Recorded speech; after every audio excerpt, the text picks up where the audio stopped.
বন্ধুরা আমরা ঘুরতে যাওয়ার জন্য রেডি হয়ে গেছি। হ্যাঁ, সবাই রেডি হয়ে গেছে, এবার বেরোবো। মজা করেছি, আজকে সমুদ্র দেখাবো।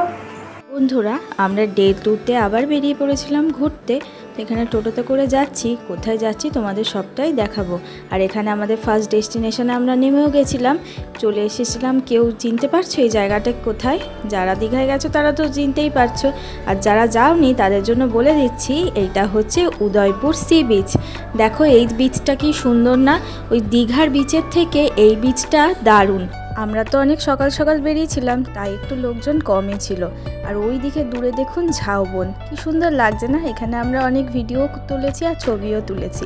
তো সমুদ্রের জলটা আসছে, দেখতে তো খুব ভালো লাগছিল। আর আমার মেয়ে আবার ভালো জামা কাপড় পরে আছে বলে ওই দিকে বেশি যাচ্ছে না। তারপর আমরা ওইটা দেখে আবার বেরিয়ে পড়েছিলাম নতুন আর একটা জায়গার উদ্দেশ্যে। তো এখানে একটা গ্রামের ভেতর দিয়ে যাচ্ছিলাম। আর জানেন তো এই সব দিকটা সাইক্লোন প্রবণ এরিয়া বলে এখানে না অর্ধেক জায়গায় দেখছি রাস্তায় বোর্ডগুলো লাগানো, মানে ধরুন কখনো যদি ঘূর্ণিঝড় আসে কোথা দিয়ে বেরোবে মানুষজন, সেই সবগুলো ছিল। তো তারপর আমরা আবার চলে এসেছিলাম। এই জায়গাটা তো চিনতেই পাচ্ছেন, এই জায়গাটার নাম হচ্ছে তালসারি।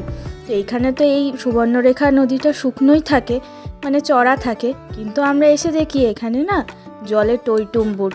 তো বোটিং তো আমরা করব না, মেয়ে ভয় পাচ্ছে তাই। এইদিকে না জেলেরা মাছ ধরে এনে সমুদ্র থেকে বিক্রি করছিল। আর ওই দেখুন এই মাছগুলো, জানি না কি মাছ, তাই একটু দেখালাম। তারপর আমরা চলে এসেছিলাম একটু জলখাবার খাওয়ার জন্য। ওই পাশেই একটা আর কি হোটেল ছিল, সেখানে আমরা চলে এসেছিলাম। আর নিয়েছিলাম ডিম টোস্ট, আর নিয়েছিলাম পরোটা, আর এই যে ঘুগনি। দোকানটা এত ভালো ব্যবহার আর এত সুন্দর খাওয়া দাওয়া, আপনাদের কি বলবো, দারুণ খেয়েছিলাম।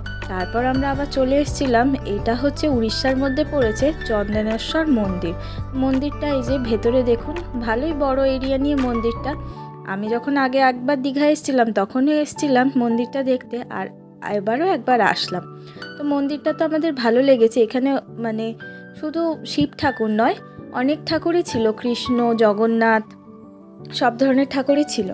আর ওই গাছে তো সবাই মানত করে বাঁধছিল সুতো আর কি।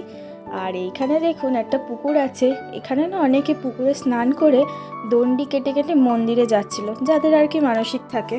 তারপর আমরা চলে এসেছিলাম দীঘায় যে বিজ্ঞান কেন্দ্র, মানে মিউজিয়াম আর হচ্ছে সায়েন্স সিটি টাইপের করেছে। তো আমরা এখানে ঢুকে গেছিলাম টিকিট কেটে। টিকিট মনে হয় পার হেড 80 টাকা করে, 80 না 50 আমার ঠিক মনে পড়ছে না, যাই হোক ওরকমই হবে। এখানে ঢুকে মেয়ে আর ওর বাবা তো লেগে পড়েছে এই গাছটার পিছনে। এই গাছটায় কি বলুন তো, যত জোরে আপনি তালি বাজাবেন তত হচ্ছে লাইট জ্বলবে। তারপর সোনা আবার এখানে পিয়ানোতে চলে এসেছিল, মানুষ তো খুবই আনন্দ পাচ্ছিল। আর এই জিনিসটা দেখে আমিও অবাক, এটা কিন্তু একটা ব্যাঙ আছে, কিন্তু ওখানে দেখুন ব্যাঙ দেখাচ্ছে, দেখলেন তো। আর পুরো জায়গাটাই আপনাদের ঘুরিয়ে দেখাচ্ছি, যেমন আমাদের কলকাতায় সায়েন্স সিটি আছে না, ঠিক ওই রকম ধরনেরই, কিন্তু একটু ছোট জায়গায়। আর এইটা ছিল ওই মিরর ওয়ার্ল্ডটা, এখানে আমি ঢুকেছিলাম। আমার তো খুব ভালো লাগছে, আর আমার বর বলছে বেশি যেও না, হারিয়ে যাবে হারিয়ে যাবে। আর আমার মেয়ে ভেতরে গিয়ে একবার হারিয়েও গেছে। তারপরে তো যাই হোক খুঁজে টুজে পেয়ে আমরা আবার বেরিয়ে আসলাম। বিজ্ঞান কেন্দ্রে যে কত কিছু ছিল কি বলবো আপনাদের। আর এখানে এই যে কাজগুলোতে মানে আর কি প্রতিফলনের প্রতিচ্ছবি সেই সব আর কি দেখাচ্ছিল। তারপরে বাইরে একটা পার্ক ছিল, ওই বিজ্ঞান কেন্দ্রের বাইরেই ঠিক। পার্কটা তো দারুণ ছিল, আমাদের খুব ভালো লেগেছিল। আর আমরা এই মেয়ের বায়নাতেই আর কি, বাচ্চা না ছোট, পার্কে যাব। তো বিজ্ঞান কেন্দ্রে আর কি বেশিক্ষণ থাকতে পারিনি, পার্কেই বেশিটা টাইম কাটালাম আর কি। এইখানে ওর বাবাও একটু খেলে নিচ্ছে, এই যে বিভিন্ন মিউজিক হচ্ছিল সেই সব একটু খেলে নিচ্ছিল। মেয়ের আগে খেলা হয়ে গেছে। আর এইটা হচ্ছে পুরোনো দিনের মানুষরা কেমন করে জল তোলে সেইটা। তারপর আমরা বাড়ি চলে এসেছিলাম, আর বিকেলে বেরিয়ে গেছিলাম ওল্ড দীঘাতে। এই জায়গাটা হচ্ছে ওল্ড দীঘা, নিউ দীঘার থেকে ওল্ড দীঘা অনেক সাজানো। আমি বলবো বন্ধুরা তোমরা যদি যাও ওল্ড দীঘা অবশ্যই যেও। তো এই দেখুন ওল্ড দীঘাটা কি সুন্দর সাজিয়েছে, আমরা দেখে তো অবাক হয়ে গেলাম। আর নিউ দীঘা এমনি সাজানো বলতে এত সুন্দর নয়।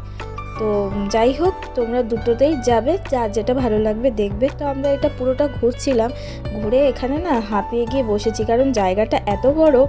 তারপরে একটু বসে ভাবলাম কি না একটু সমুদ্রের দিকে যাওয়া যাক। তো সমুদ্রের দিকে চলে এসেছি, দেখুন কি সুন্দর লাগছে না? এই যে রাত্রিবেলায় সমুদ্রের একটা অন্যরকম সৌন্দর্য থাকে। দেখুন সাদা সাদা ফেনা ফেনা জলগুলো আসছে, মনে হচ্ছে যেন কি সুন্দর লাগছে।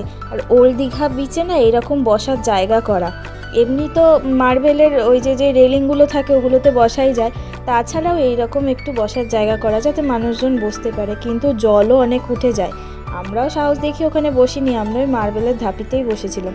তারপরে এই যে দেখুন পাট দিয়ে পুরো হচ্ছে মার্কেট, আর আমার মেয়ে তো হচ্ছে কিছু কিনে দাও কিছু কিনে দাও করে পাগল করে দিচ্ছিল। আমাদের কিছু কেনাকাটাও ছিল বাড়ির জন্য, যেহেতু নিয়ে যাব, আর ওর বাবা আর মেয়ে হচ্ছে যাচ্ছে মেয়ে কি খেলনা কিনবে ওই সব দেখতে, আর আমি বাইরে একটু ভিডিও করছি। অবশেষে ম্যাডামের কিছু পছন্দ হলো, সেই অনুযায়ী আর কি কেনা হবে।